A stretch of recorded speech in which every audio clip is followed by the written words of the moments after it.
Startled back into awareness, you realize that Matthew is shaking you. Teeth chattering, his voice low and urgent, he speaks in stuttering breaths. Amelia, our core temperatures are dropping. We have to find a way to make the most of our clothing and everything we have. Slowly you begin to process where you are and what is happening. You can no longer deny the facts. No one knows how to find you. No one will be coming to rescue you. You will either find a way to survive together, or you will die. This stark realization is accompanied by an electric jolt. Suddenly your mind is sharp, clear, and focused. A seemingly unrelated memory pops into your mind. You're 13 years old, giggling with your friends at your birthday slumber party on the subject of the Siberian survival method. You never knew whether it was just a joke or the truth, but it's the only thing you can think of. So setting aside any feelings of embarrassment, and speaking as best you can through your own chattering teeth, you say, "I think we need to be skin to skin. My sweater is huge. We can both fit into it. So you put it on, unbutton your shirt so my back will be against your chest, and then wrap the sweater around me." Okay, says Matthew. First, let's put our backpacks together so we can lie on our sides. It won't be very comfortable, but it might help. You are both so cold it is difficult to move, let alone arrange your packs in the dark, while trying to find a spot that is as level as possible. It feels as if you are diving naked into an icy pond when you take off your sweater.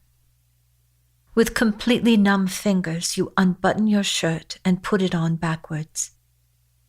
Matthew quickly puts on your sweater, unbuttons his own shirt, and with a bit of awkward fumbling in the dark, you manage to reposition yourselves so that you are skin to skin, with your sweater wrapped around both of you.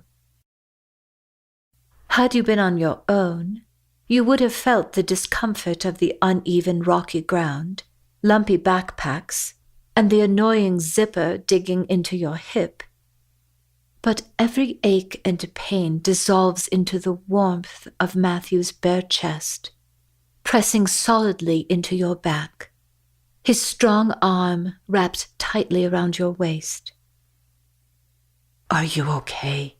he whispers, his voice deep but shaking from the cold.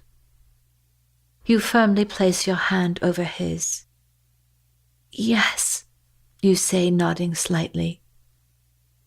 Even with the needling cold pricking every part of you, you're only aware of Matthew's warm skin, his chest rhythmically rising and falling with each breath, his heart beating all the way through your body. You want to dissolve into this moment and float forever on the waves of light passing silently between you. Your body begins to feel a bit warmer, but it isn't yet midnight. With at least 6 or 7 hours left to go, you know survival is impossible. What is it about time?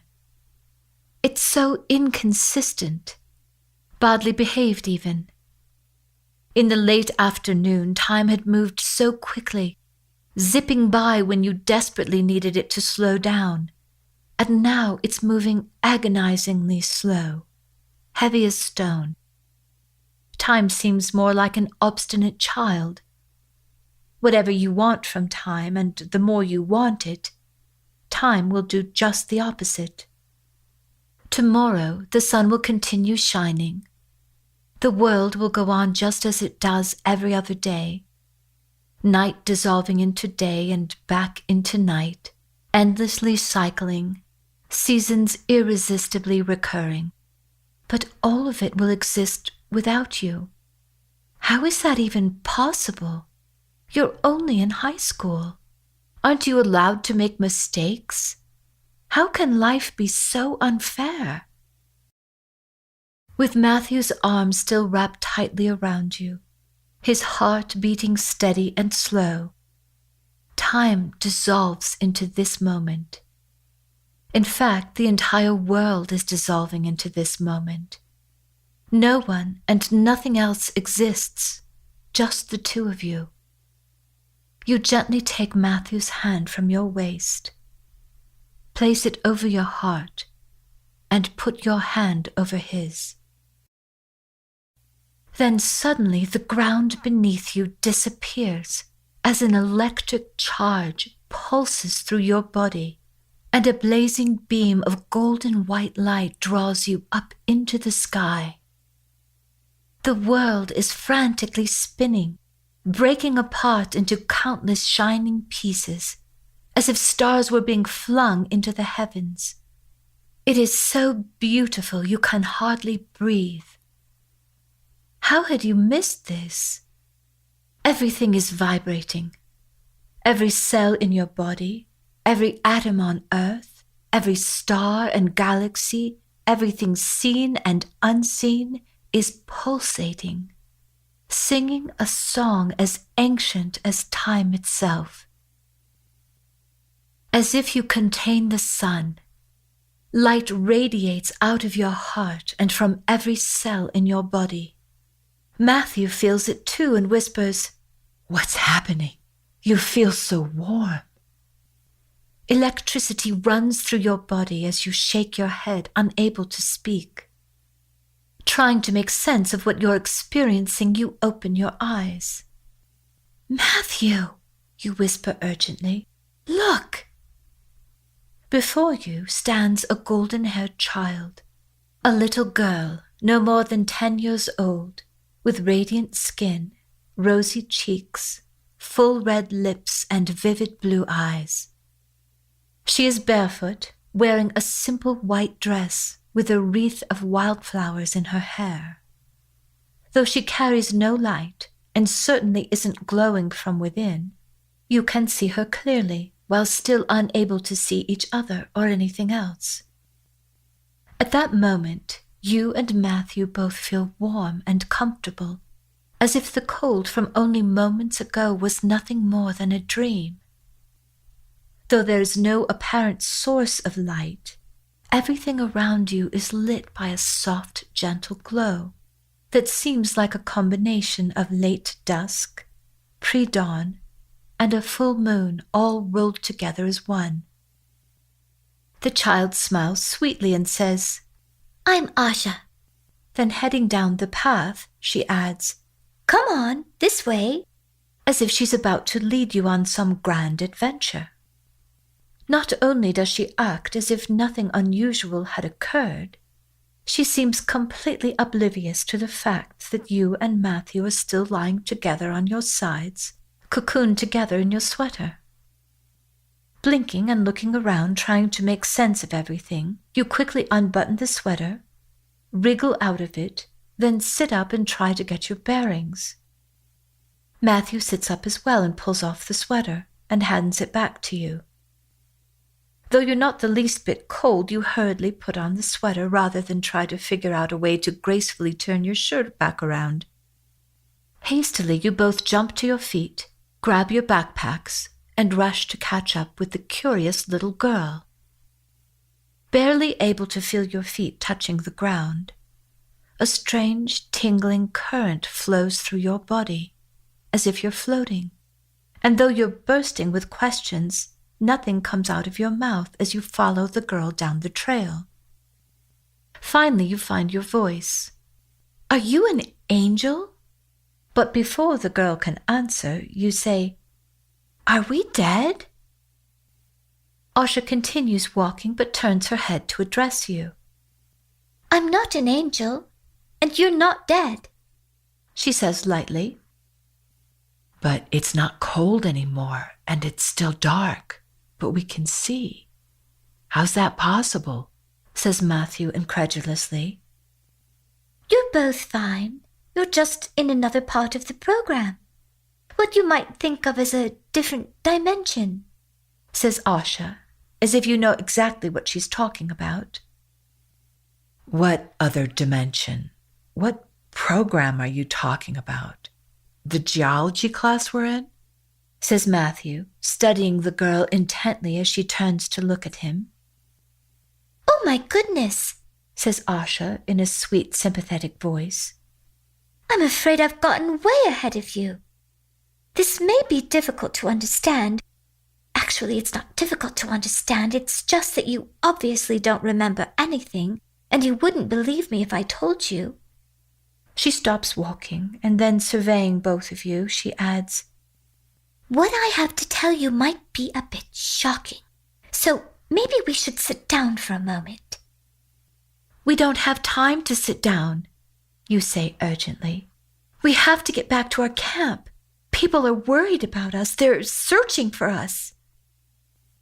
Kindly yet pragmatically, Matthew says, Whatever it is you have to tell us, maybe we could just keep walking back. Oh, I'm afraid you don't quite understand.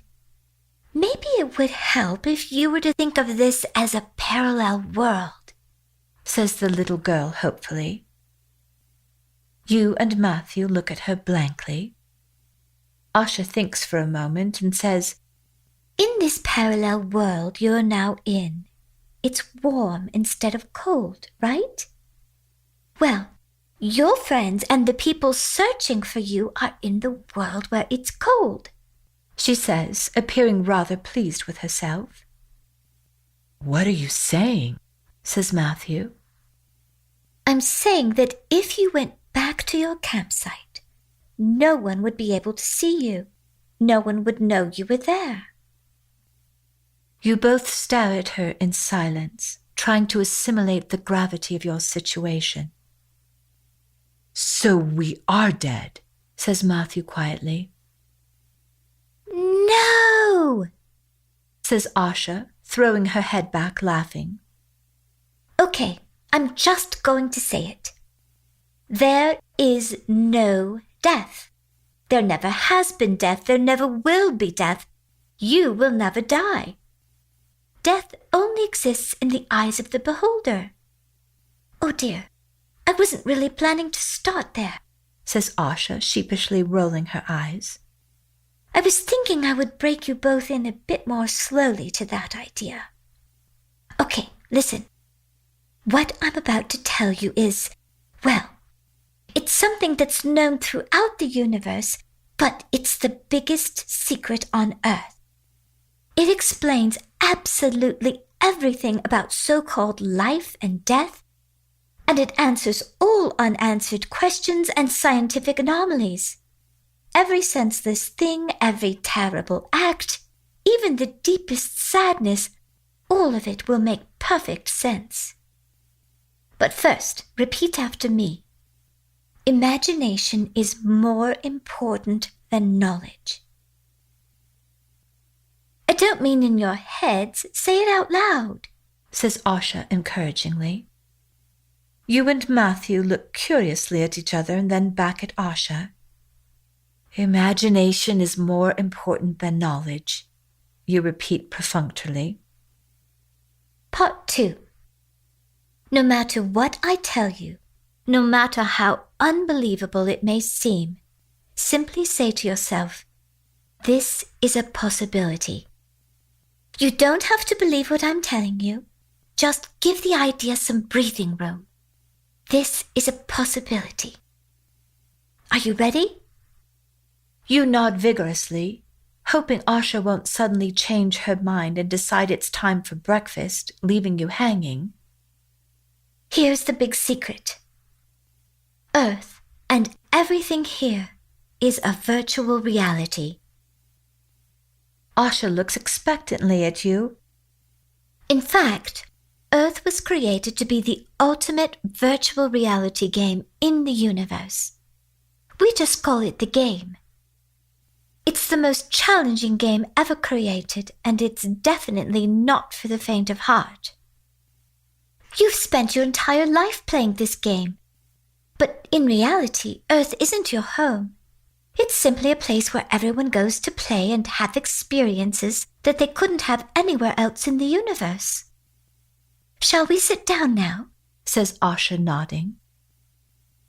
In stunned silence, you and Matthew sit down next to each other facing Asha. Of all the things you expected to hear in that moment, the idea that you are playing a game, that anyone could think of life on planet Earth as simply a game, is the most ludicrous thing you've ever heard. It's one area where this is a possibility absolutely, positively does not apply. Not to mention the fact that something on the scale of planet Earth would be impossible, even for God. Well, maybe not for God, but why would God create a virtual reality game? Was it to keep his creation entertained? There's no way, you say skeptically. If this was a computer program, then everything in it, every blade of grass, every raindrop, snowflake, grain of sand, every sunrise and sunset, not to mention every human being and every event throughout history, would have to be programmed into the game. Not only that, says Asha unflinchingly, every possibility on every dimension, including parallel worlds and alternate realities, and things you've never even heard of before. And not only is everything programmed, the game has been around for billions of years and will continue for as long as people want to keep playing. Of course, there are some cultures that understand your world better than others. For instance, in India, they call life on Earth the Maya. They see life as an illusion, which is true, but it's not the whole picture. And the Aboriginals in Australia call it the dream time, which is also on the right track. But very few people have ever guessed that Earth and everything happening here is a game. If you think about it, neither of you could ever have comprehended the idea of a virtual reality game if we were having this conversation 100 years ago. So an illusion or a dream would be about as close as you could get. But how could we be playing a game without knowing it? You say. You're born into the game. Just before you're born, you choose your parents, your name, your date of birth, and of course your physical body. It's your avatar.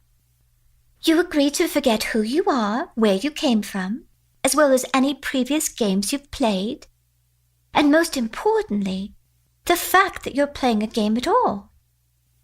Every game you've ever played is recorded and stored in your DNA. So occasionally people do remember portions of games they've played before. And I'm only telling you this because it can be a little confusing. Most people don't have a visual memory of past games, but sometimes they have feelings that come up that can't be explained.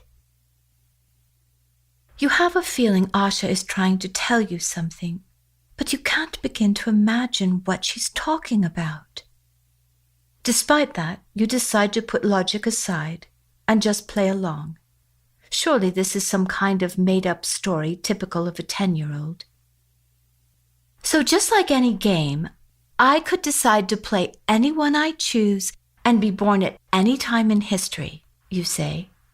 I mean, I could be Benjamin Franklin or Cleopatra, and then so could countless other people, right? How would that work? We can't all be the same person. Of course you can, says Asha, her eyes sparkling. Think of it this way. No matter how many times you play a computer game, you never play exactly the same way, right? So every time you play, it's a new and different experience. Or think of it like a dream. Millions of people could dream they were Cleopatra or Ben Franklin, and every dream would be unique. People wouldn't be competing with each other to play the part. In the same way, each time you're born into the game, you create a new timeline. So there could be an infinite number of parallel versions of Cleopatra or Benjamin Franklin, and each version creates its own unique history, so to speak. Remember, every possibility already exists.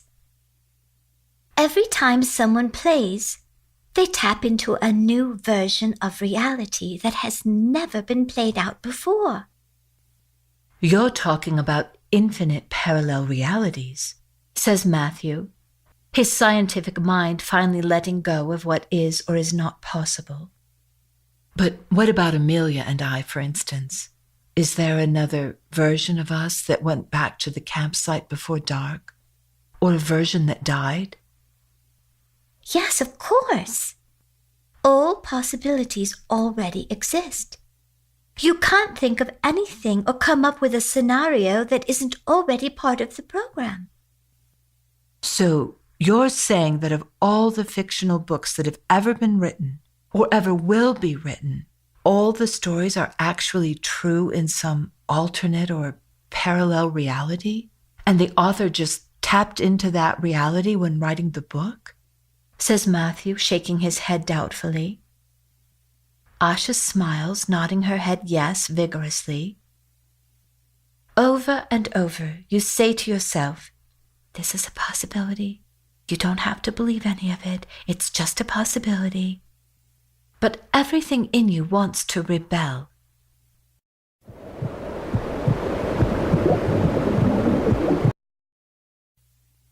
I know this should be mind-expanding and all, but it's just confusing.